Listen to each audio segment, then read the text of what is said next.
On a subway train, Dokja Kim stares at his smartphone as a familiar line echoes in his mind.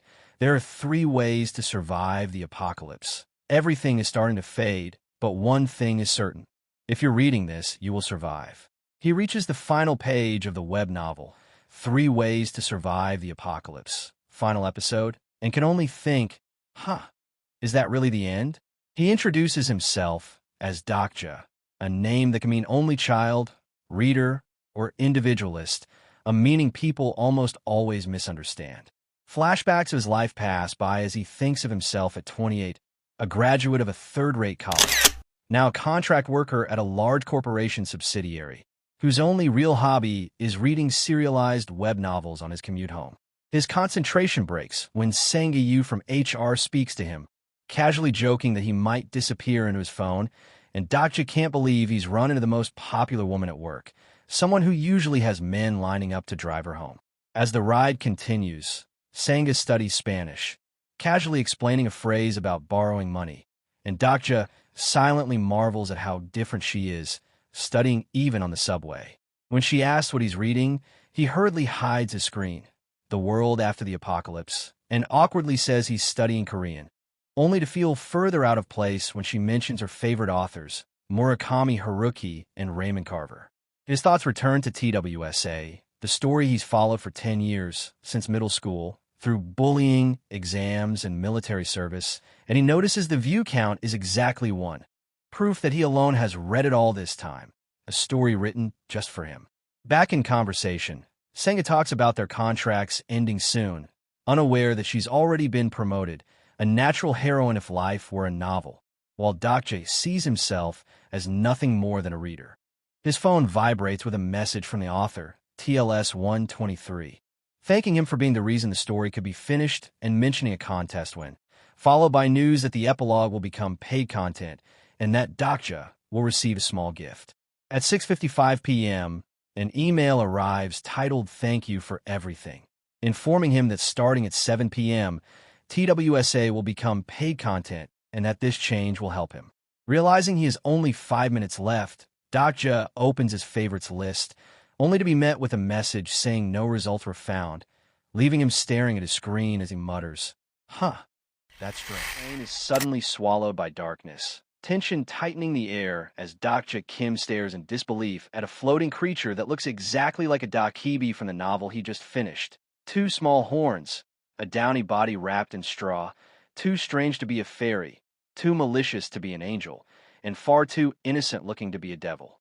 Passengers mutter nervously, wondering if this is some kind of augmented reality, but Dokja knows better because no one understands what's happening except him.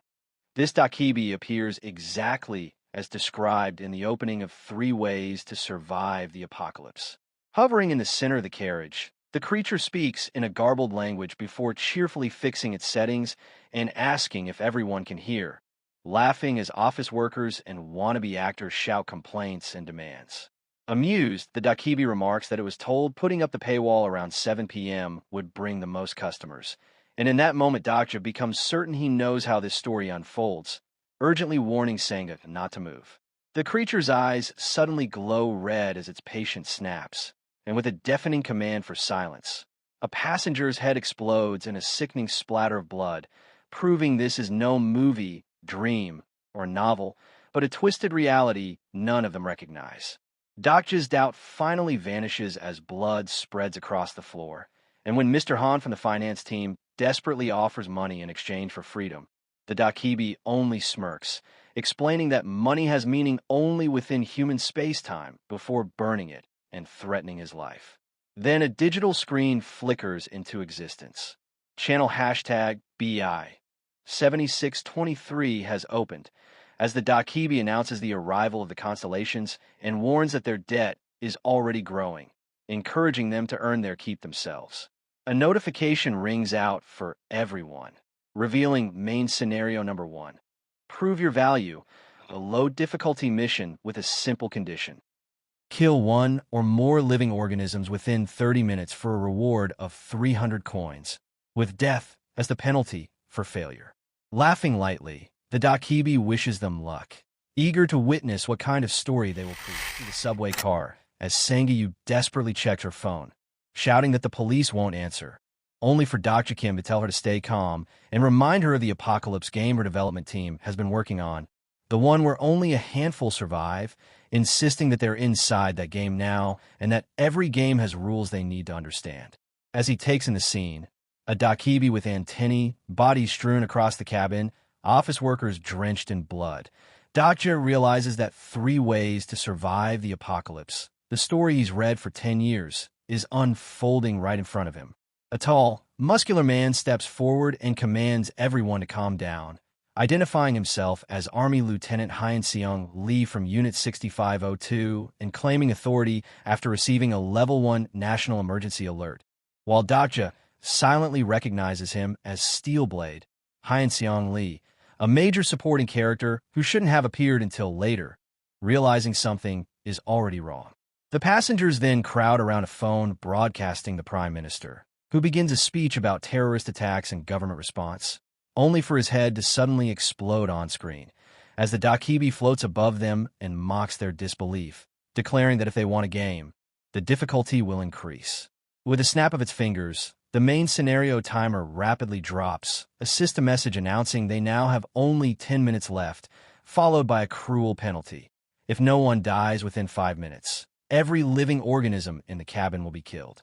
To push them over the edge, the Dakibi displays a live feed of Taepung Girls High School, where a classroom timer hits 0 and students' heads begin exploding one after another in fountains of blood, ending with a system message naming Jae-hai Lee, a second-year student, as the sole survivor of it, desperately tries to pull up 3 ways to survive the apocalypse on his phone, thinking that if he can read it again, he'll know exactly what to do, only to be met with a cold message saying no results were found, making him realize the novel has been removed despite never being popular. Remembering the author's words about paid content, he finds an old email containing a file titled 3 Ways to Survive the Apocalypse, TXT, and wonders if the author sent him the entire story as a final gift.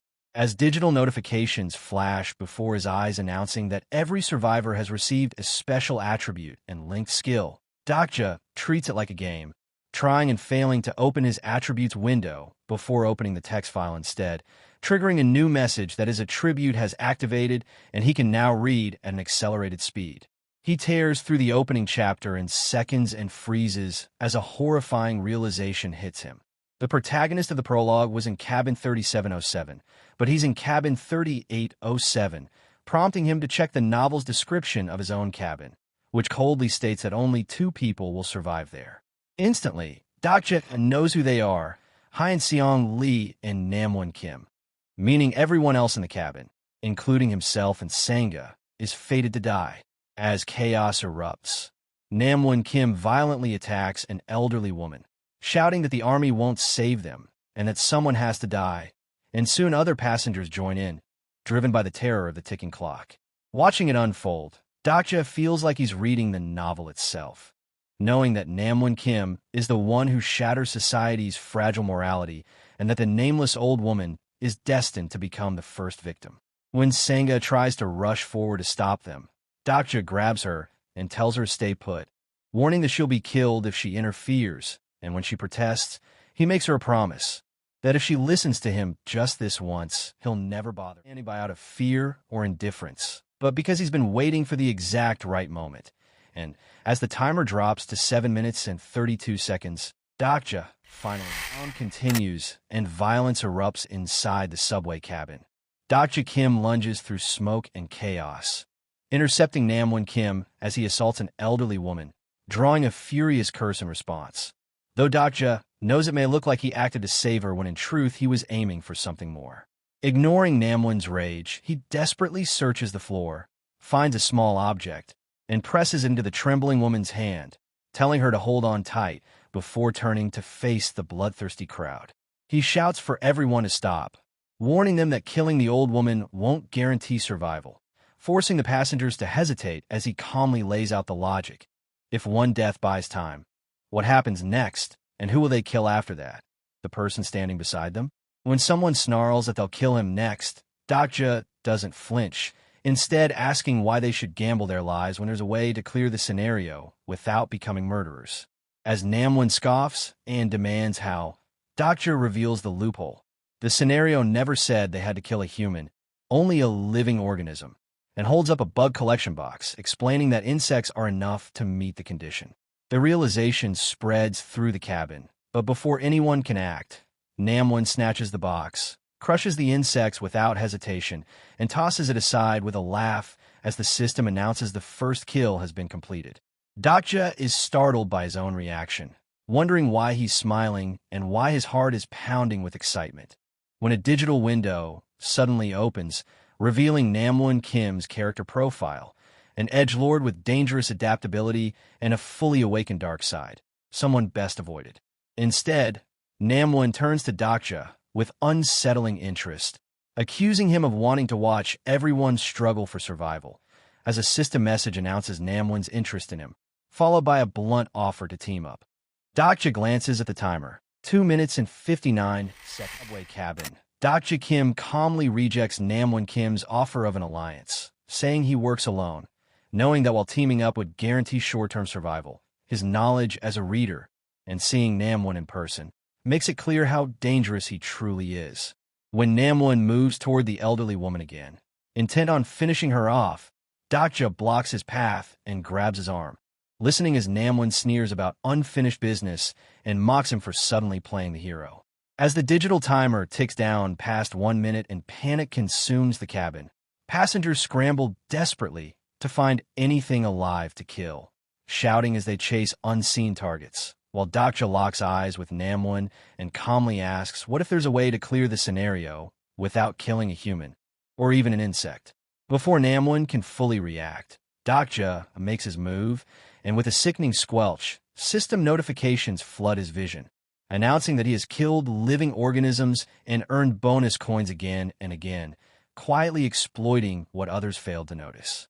When the timer finally hits 0 and a wave of completion washes through the cabin, the system offers a tutorial on coin usage, which Dokja immediately skips as he dives straight into preparation, investing 2,700 coins into his stamina and watching it jump from level 1 to level 10 in an instant.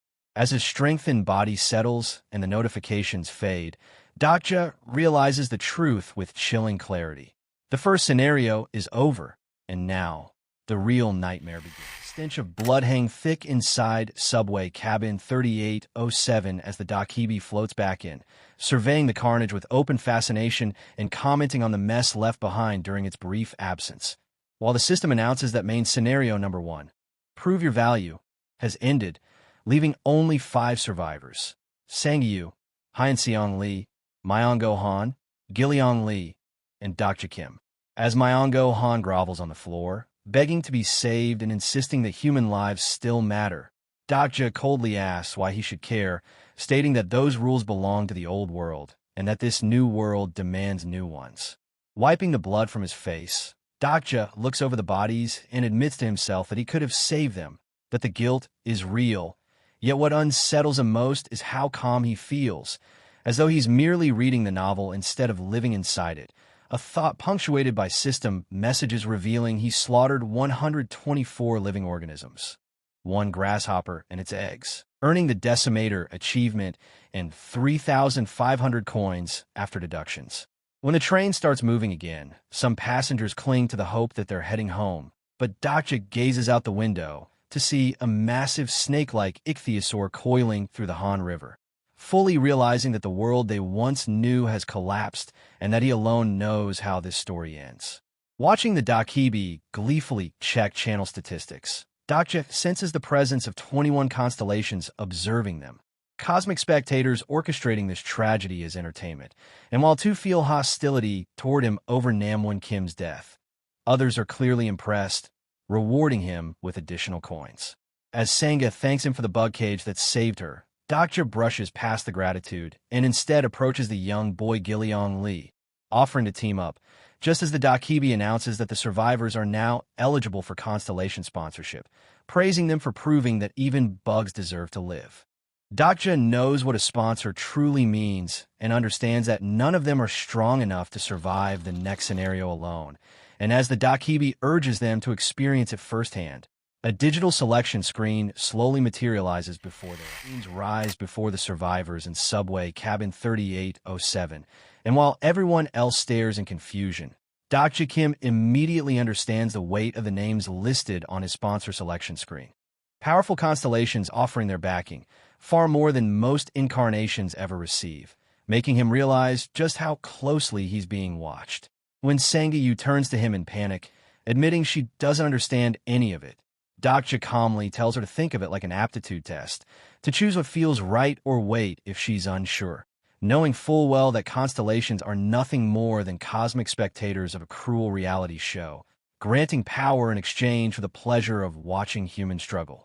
As Dokja reviews his own options, he recognizes both overwhelming power and hidden danger, sponsors that would bind him as their possession, and decides he won't become anyone's puppet, choosing instead to reject them all, a decision that sends shock through the unseen audience, as no one has ever refused a sponsor during the first scenario. Before the tension can settle, the train screeches to a stop and a heavy thump echoes through the door to the next cabin, metal bending outward with each impact, prompting Hyeon Seong Lee to ready himself and Dokja to urgently warn that they must leave immediately or die before the next scenario even begins. When Sanga hesitates, unsure if the person beyond the door is an enemy, Dokja answers coldly that the one approaching is the sole survivor of that cabin, the man who killed everyone else, and asks if she's still on. Scramble inside the subway as panic sets in. Hyeon Seong Lee struggling with a jammed door while Dokja Kim checks his remaining coins and decides he can't afford to waste them yet, instead shouting for Hyeon Seong to use his skill, prompting confusion until Dokja activates his character profile and reveals the latent power within him. Trusting an instinct he can't explain, Hyeon Seong unleashes Great Mountain Push with a thunderous roar, forcing the doors open and allowing everyone to spill out onto the tracks, only to realize they're standing high above the Han River on Dongo Bridge. A new scenario appears. Escape the bridge within 20 minutes, and Dokja immediately urges everyone to run, knowing there's no time to hesitate. Halfway across, the bridge begins to shudder violently as a massive shadow moves beneath the water, and a colossal ichthyosaur erupts from the river, smashing part of the bridge and sending Myongo Han into hysterics. Dokja realizes something is wrong, because the monster shouldn't be attacking yet, and with only 200 yards left, survival is still possible if they sprint. That hope vanishes when the Dakibi appears midair, bored and unimpressed, snapping his fingers to increase the difficulty and revive the evil thoughts of the dead, causing black ether to rise as corpses from the first scenario twitch and stand back up. As Sanga recoils in terror at the sight of the undead swarming the bridge and the ichthyosaur circles for another strike, Dokja understands the truth. The Dakibi is deliberately turning this into a slaughter for the constellation's amusement. He draws his weapon as zombies close in from all ends of Dongo Bridge leave Dokja Kim and the others clinging to survival as the structure collapses, with Hyeon Seong Lee and the young boy Gilleong already reaching stable ground, while Sangayu and Myongo Han barely scramble back from the edge, forcing Dokja to realize that surviving the collapse only creates a far worse problem. A blinding flash suddenly fills the gap, and a system message announces that a constellation's blessing has activated a Deus Ex Machina, a bridge of even numbers that can only be crossed by an even number of people, an unmistakable prank straight out of the novel. Panic sets in as Myongo understands the rule first, realizing that with 3 people left, someone must be abandoned, and before Dokja or Sanga can react, he grabs Sanga and drags her onto the bridge, shouting an apology as the light holds for the two of them and carries them safely across. The bridge vanishes the moment they reach the other side, leaving Dokja alone on the broken ledge as a massive Grade 7 sea serpent rises from the dark water below, its presence crushing and inevitable. Exhausted and skill-less, Dokja barely dodges as the monster lunges, its jaws obliterating concrete where he stood, and in that instant of desperation, a new system window appears announcing the activation of a personal skill called Bookmark. 3 slots load before his eyes, listing Namwon Kim and Hyeon Seong Lee. And though Dokja has read thousands of episodes without ever encountering this ability, he instinctively understands how it works. Fixing his gaze on the serpent, Dokja activates the first bookmark, borrowing Namwon Kim's existence for 1 minute, and his aura twists as manic laughter escapes his lips, his expression turning feral as he echoes Namwon's creed that the new world needs new rules. With borrowed madness and power surging through him, Dokja launches himself at the monster, ready to gamble everything on a single violent minute. While Dokja is dealing with the zombies, some noise came from behind, and Dokja instantly understood that MC has arrived, with the message 10 minutes 11 seconds remaining.